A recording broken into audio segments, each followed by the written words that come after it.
Howdy everybody, it's Monday, time for another Reading with Rick. Today we're going to be getting into One Continuous Mistake, Four Noble Truths for Writers by Gail Sher. Gail Sher is a Buddhist, so she pulls on a lot of that experience in this book, just looking at how we develop healthier habits, not only to keep our own oil change, to keep ourselves going, but to also keep doing what we do and keep writing and producing, which is kind of what we're trying to do on this channel. So I thought it'd be a good one to share. I really liked reading this book as a student because it just goes fast. Like each of the sections are, a couple pages long maybe. We're going to read the title, the beginning title section, Four Noble Truths for Writers. Quote, "It is not just the food in front of us, but our readiness to receive, to be blessed with food that allows food to do its feeding. Ed Brown, Zen priest and master chef, astutely observes, just so, our readiness to receive and to be blessed by our writing allows it to nourish us. If you are a writer, you have probably noticed that when you are writing, it feels correct, and that when you are not writing, when there is no room for writing in your life, it feels incorrect. When you write, you sit down with the intention to be.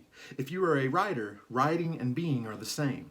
Of course, we bring each according to our temperament more to it, though each of our mores has a different flavor. All are somewhat extraneous to the practice aspect of writing. Only intention is essential.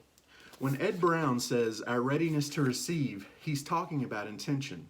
The value of a vow. A practice is a vow. I vow to have a writing period every day, is in perfecting its methodology.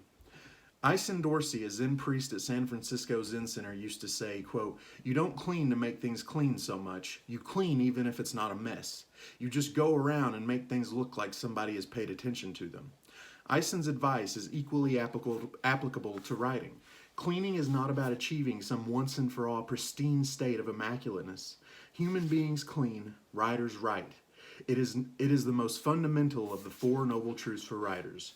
1. Writers write. 2. Writing is a process.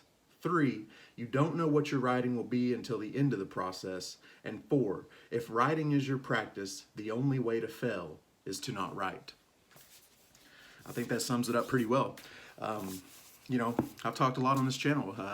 How are we expressing ourselves through the written word? How are we getting these stories out of us, getting these emotions and feelings out of us? It's a great way to process. It's a great way to tell your stories to others. It's a great way to help tell other stories if that's your angle. But you have to do it. You have to sit down and do it. It's something that I've filled out in a lot of ways. I used to be really good about keeping journals.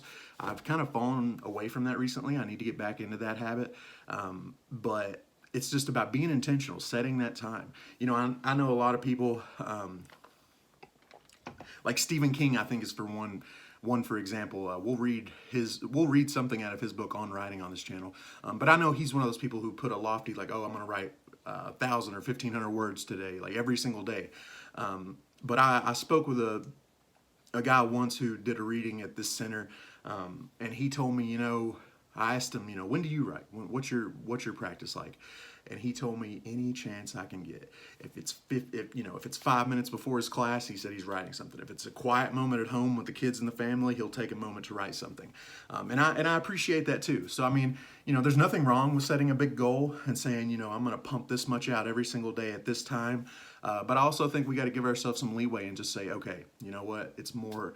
Maybe I'm not going to write a full short story today and complete it. But I'm going to at least write a scene. I'm going to at least write this block of dialogue between these two characters that I thought of on lunch. It doesn't have to be something grand every single time, but it has to be something. We got to do the job. We got to show up and do it. So thank you for joining me for another Monday of Reading with Rick. Like I said, Wednesday we'll have another writing exercise. We'll actually put some ink on the page, as you would say.